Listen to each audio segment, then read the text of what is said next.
Hey folks, Ben Cohen here, giving you a follow-up review on the BikTrix RogueHawk.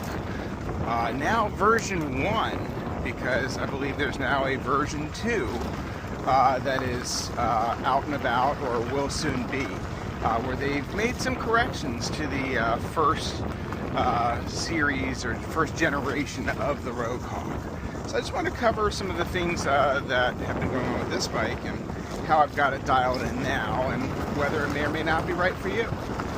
First and foremost, this is a very powerful e-bike and should not be confused with a regular e-mountain bike because it's not. This is somewhere between a, I guess, moped style bike and still fairly capable trails bike as well.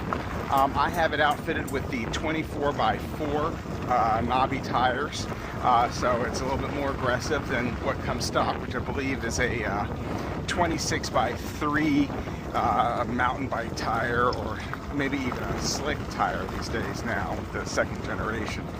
1500 watt motor with a peak of 3000.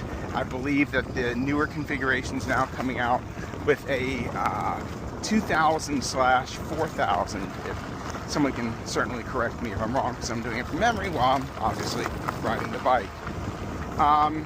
20 amp hour 70 volt battery makes for a fairly powerful, fairly long riding battery. I think that anecdotally people are talking about getting 50 plus miles with PAS1 being utilized, which is most of the time PAS1 is all you really need for going normal speeds. Certainly top speed on this bike is 30 plus in the class 3 mode. And quite frankly, even in the class 2 mode as well. Class 1, of course, doesn't have any throttle, but still gets you pretty fast. All three classes are 20 plus mile per hour. You know, it's a very comfortable bike. It has both a front suspension, almost as powerful, if not just as powerful, and sometimes even more powerful than the mid motors in terms of torque, and of course the high top end. I've seen many bikes out there with hub motors in excess of 5,000 watts, which of course is motorcycle level at that point.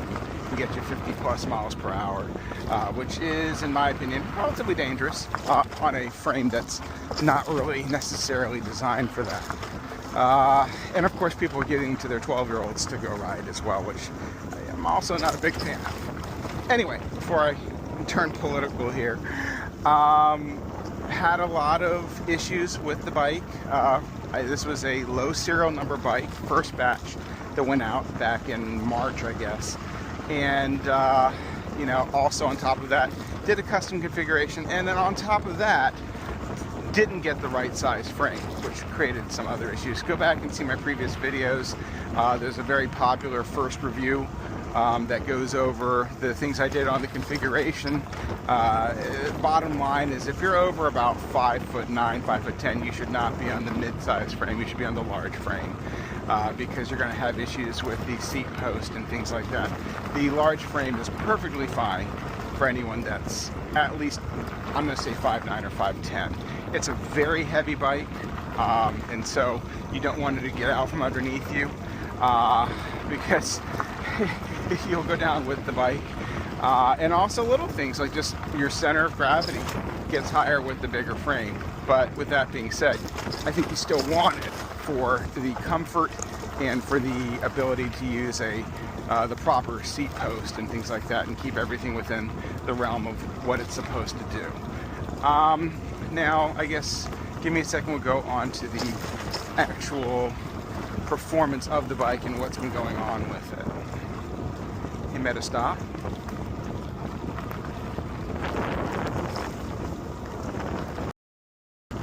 This bike did have a few issues. I have had to replace the motor most recently after doing the upgrade to the torque sensor over the cadence sensor that it came with. I'm going to say with accidentally from the Chinese factory that said it was going to be one thing and then delivered another. And so BikTrix was good to their word and sent me all of the components to fix it. In retrospect, I really would have rather had them just cross ship a different bike. But you know, when they're shipping from Saskatoon, Saskatchewan, Canada, that's a lot of freight each way. And so I do understand their decision to ship components and then hope or even help you get it serviced.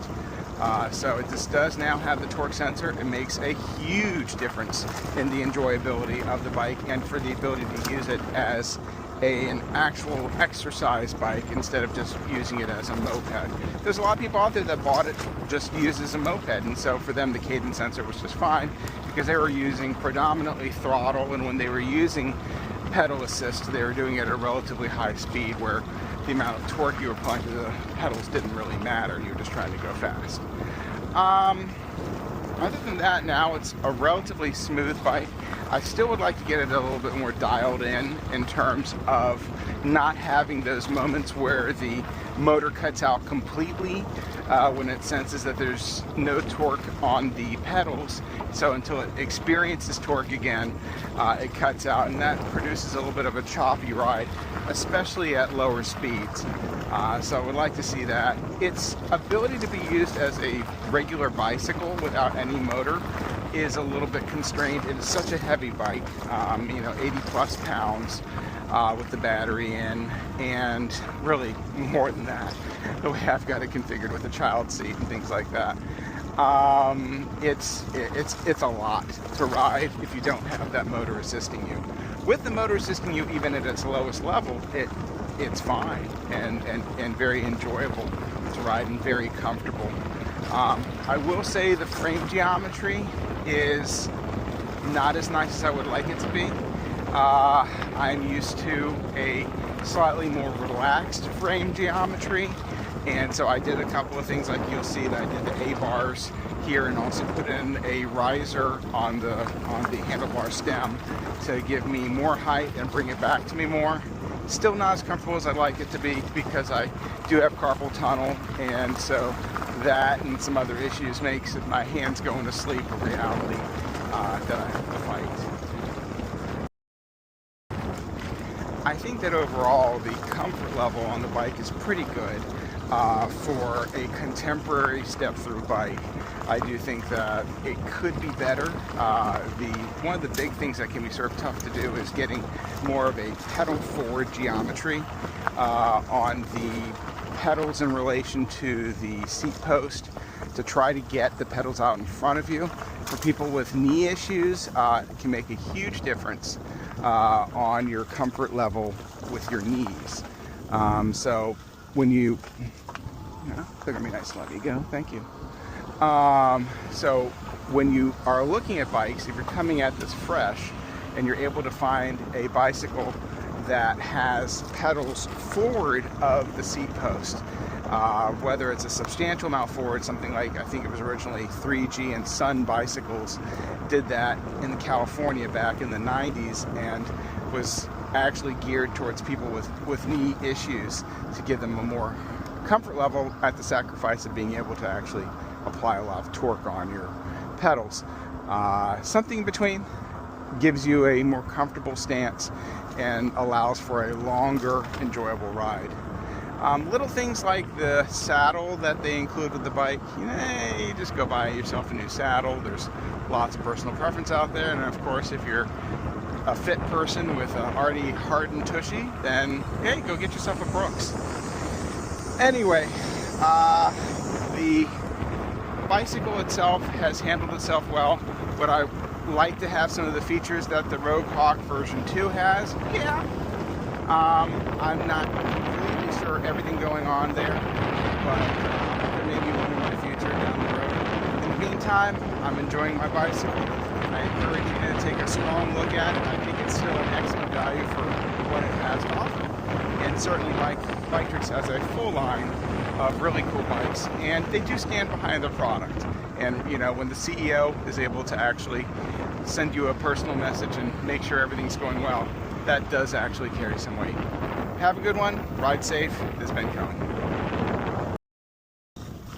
Just showing you that you can in fact take some nice trails on this bike without worrying about being too big for the pathway. This is a relatively constrained path here, and nice and quiet and not being terribly disruptive. Some of the big e-bikes out there really can make quite a commotion. I do have my motor engaged in the BAS1, and it still stays quiet enough.